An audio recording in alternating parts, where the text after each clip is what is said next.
10 మంది ఎమ్మెల్యేలు పార్టీ ఫిరాయించిర్రు, వీళ్ళ మీద చర్యలు తీసుకోండి అని బీఆర్ఎస్ పార్టీ అంటుంది. అయితే ఆ 10 మంది ఎమ్మెల్యేలకు క్లీన్ చీట్ వచ్చింది. స్పీకర్ దగ్గర, అట్లనే కోర్టులో కూడా. నెక్స్ట్ స్టెప్ ఎట్లా ఉండబోతోంది బీఆర్ఎస్ పార్టీ నుంచి అనేది BRS party legal cell advocate Jakkula Lakshman గారు ఉన్నారు మనతో పాటు. నమస్తే అండి. నమస్తే. సుప్రీంకోర్టు తీర్పు ఇవాళ చూసుంటారు. నెక్స్ట్ ఎట్లాంటి స్టెప్ వేయబోతున్నారు మీరు? ఎట్లా ఉంటుంది నెక్స్ట్? అంటే ఇక్కడ ఒకటి సరిత, సుప్రీంకోర్టు క్లియర్గా ఒక విషయాన్ని ప్రస్తావించడం జరిగింది జడ్జిమెంట్లో. ఆల్రెడీ ఈ ఇష్యూకు సంబంధించి అసెంబ్లీ స్పీకర్ గారు తీర్పు వెలువరించారు కాబట్టి మేము డిస్మిస్ చేస్తున్నాం దీన్ని. ఆ తీర్పులో ఏముందో అనేది సుప్రీంకోర్టు ప్రస్తావించడం జరగలేదు. ఆ తీర్పులో ఏముంది అనేది మేము కూడా తీర్పు కాపీ తీసుకున్న తర్వాత ఆ తీర్పు నిజంగా పార్టీ ఫిరాయింపుల చట్టం ప్రకారం తీర్పు ఇవ్వడం జరిగిందా, ఏదైనా రాజకీయ ప్రలోభాలకి లోబడి ఇవ్వడం జరిగిందా, నిజంగా లీగల్గా ఉందా లేదా, మేము ఇచ్చేసినటువంటి క్రాస్ కావచ్చు, మేము ఇచ్చినటువంటి ఎవిడెన్స్ కావచ్చు, డాక్యుమెంటరీ ఎవిడెన్స్ కావచ్చు, ఎలక్ట్రానిక్ ఎవిడెన్స్ మేము ఇచ్చిన ఎవిడెన్స్ని నిజంగా స్పీకర్ గారు ఏ విధంగా దాన్ని ట్రీట్ చేశారు, నిజంగా ట్రీట్ చేశారా, దాన్ని అవాయిడ్ చేశారా అనేది మేము ఆ తీర్పు కాపీ తీసుకున్న తర్వాత మిగతా ఏదైతే 10 మందికి సంబంధించిన తీర్పు కాపీలు స్టడీ చేసిన తర్వాత దీని మీద మేము రివ్యూ కానీ అదేవిధంగా అప్పీల్ కానీ వెళ్ళే అవకాశం కూడా ఉంటుంది.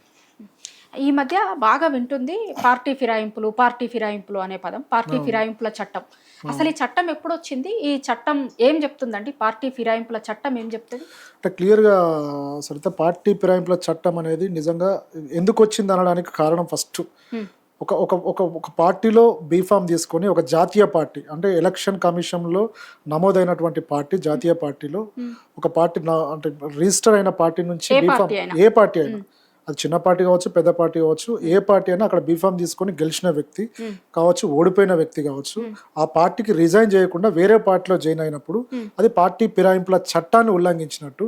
ఆ పార్టీ ఫిరాయింపుల చట్టం అనేది షెడ్యూల్ 10 అంటే కాన్స్టిట్యూషన్ అనేది ఫామ్ చేయడం జరిగింది. దాని ప్రకారం అంటే ప్రయోజనాలను మీరు వైలేట్ చేసినట్టు అని చెప్పి పార్టీ ఫిరాయింపుల చట్టాన్ని ఒక ప్రజాప్రతినిధి, ప్రజలు ఎన్నుకోబడ్డటువంటి ప్రజాప్రతినిధి నిజంగా చట్టాన్ని ఉల్లంఘించినప్పుడు, అంటే బేసిక్ ప్రిన్సిపల్ని మీరు ఉల్లంఘించినప్పుడు ఈ ఫిరాయింపుల చట్టం ప్రకారం దానిని సస్పెండ్ చేసే అవకాశం ఉంటుంది. అంటే ఎక్కడ కూడా ఉల్లంఘనలు జరగొద్దు. ఒక పార్టీ సిద్ధాంతం ప్రకారం, ఒక పార్టీ బేసిక్ ప్రిన్సిపల్ ప్రకారం, ఫిరాయింపుల చట్టం ప్రకారం ఒక పార్టీని ఎస్టాబ్లిష్ చేయడం జరుగుతుంది. ఎలక్షన్ రూల్స్ ప్రకారమే పార్టీని ఎస్టాబ్లిష్ చేయడం జరుగుతుంది. కాన్స్టిట్యూషన్ ప్రకారమే పార్టీని రిజిస్టర్ చేయడం జరుగుతుంది. ఈ పార్టీ నిర్ణయాలకు విరుద్ధంగా ఏదైతే ప్రజాప్రతినిధి కావచ్చు, నాయకుడు కావచ్చు, ఎమ్మెల్యే కావచ్చు, ఎంపీ కావచ్చు, ఒక మున్సిపల్ కౌన్సిలర్ కావచ్చు, ఒక వార్డు మెంబర్ ఎవరైనా వాళ్ళు రిజైన్ చేయకుండా వేరే పార్టీలో జాయిన్ అయినప్పుడు మాత్రం ఆ పార్టీ ఫిరాయింపుల చట్టం ప్రకారం ఆ స్పీకర్కి కావచ్చు, ఆ కన్సెంట్ ఏదైతే ఉన్నత చైర్మన్ కావచ్చు, ఆయన సస్పెండ్ చేసే అవకాశం ఉంటుంది.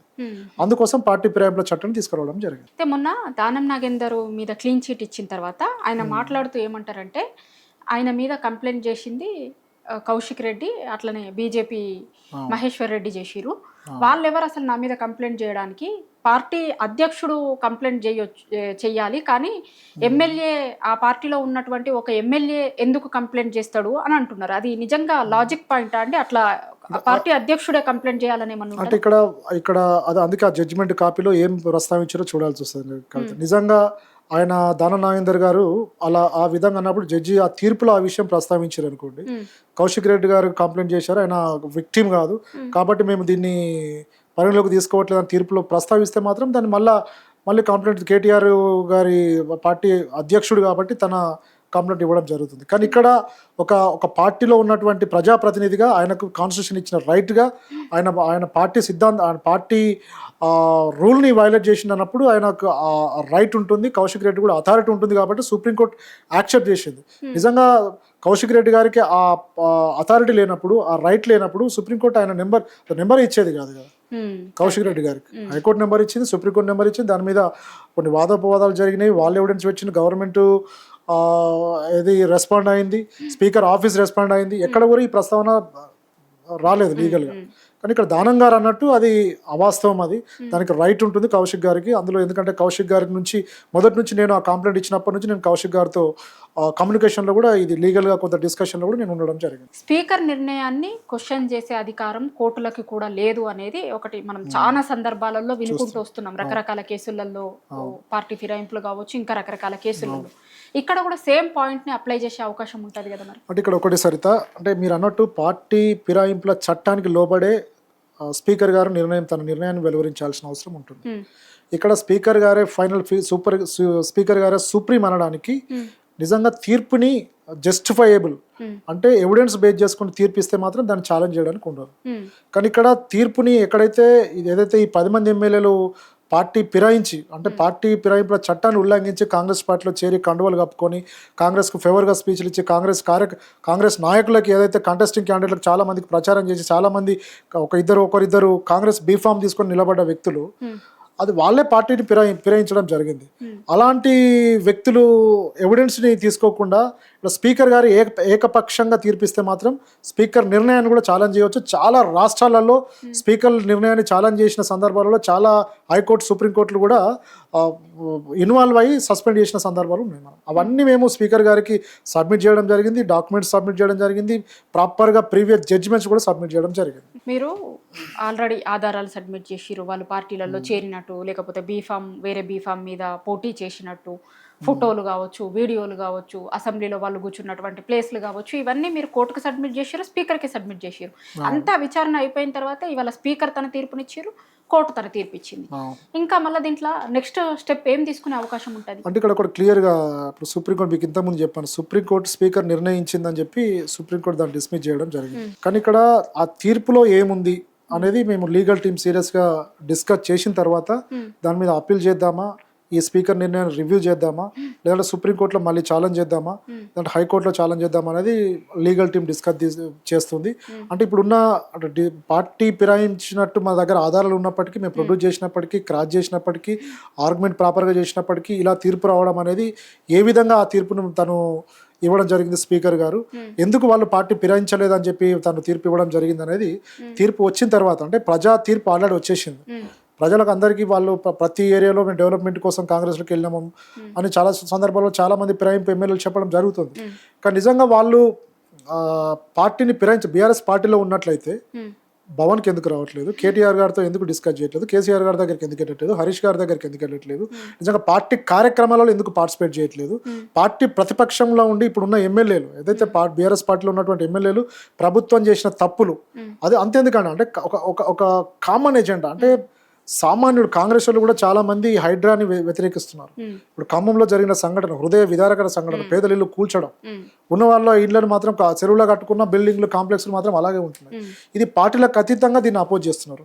అది ఇలాంటి వాటిలో ఇక్కడ ఇప్పుడు ఉన్న 10 మంది ఎమ్మెల్యేలు హైడ్రాకి వ్యతిరేకంగా ఎప్పుడన్నా మాట్లాడడం మనం చూసాము. అదే మరి ఈ పార్టీలో ఉన్నటువంటి బీఆర్ఎస్ పార్టీలో ఉన్నటువంటి ఎమ్మెల్యేలు వ్యతిరేకిస్తున్నారు, అది తప్పని చెప్తున్నారు, వాళ్ళకి నష్టపరిహారం కావాలని చెప్తున్నారు, కొట్లాడుతున్నారు. కోర్టుకు మా కేటీఆర్ గారి అడ్వైజ్ ప్రకారం మేము హైకోర్టులో కూడా రిట్స్ చాలా 100 రిట్లు ఫైల్ చేయడం జరిగింది, వాళ్ళ పక్షాన నిలబడడం జరుగుతుంది. ఇదే 10 మంది ఎమ్మెల్యేలు వాళ్ళ పక్షాన్ని ఎందుకు నిలబడట్లేదు, కాంగ్రెస్ చేసే ప్రతి కార్యక్రమానికి ఎందుకు సపోర్ట్ చేస్తున్నారు? నిజంగా మీరు బీఆర్ఎస్లో ఉంటే బీఆర్ఎస్ చేస్తున్నటువంటి ఉద్యమాలకు ఎందుకు మీరు మద్దతు తెలియట్లేదు? ప్రజలకు అర్థమైపోయింది.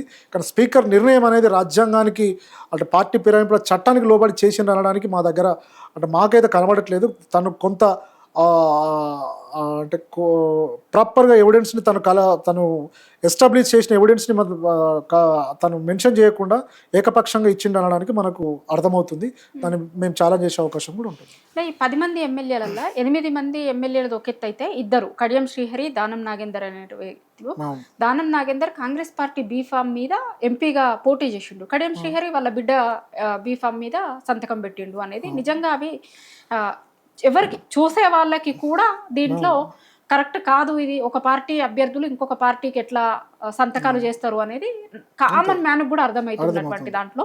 కానీ న్యాయస్థానంలో మాత్రం ఎందుకు న్యాయం జరుగుతలేదు? ఇట్లా అంటే ఇక్కడ ఒకటి సరైతే ఇక్కడ న్యాయస్థానం అనేది కాదు, సుప్రీంకోర్టు మాకు ఎగనెస్ట్గా ఆర్డర్ ఇవ్వలేదు. సుప్రీంకోర్టు ఆల్రెడీ స్పీకర్ తీర్పు వెలువరించిందని చెప్పడం జరిగింది. ఎక్కడ కూడా ఇదే ఫైనల్ అని సుప్రీంకోర్టు చెప్పడం లేదు.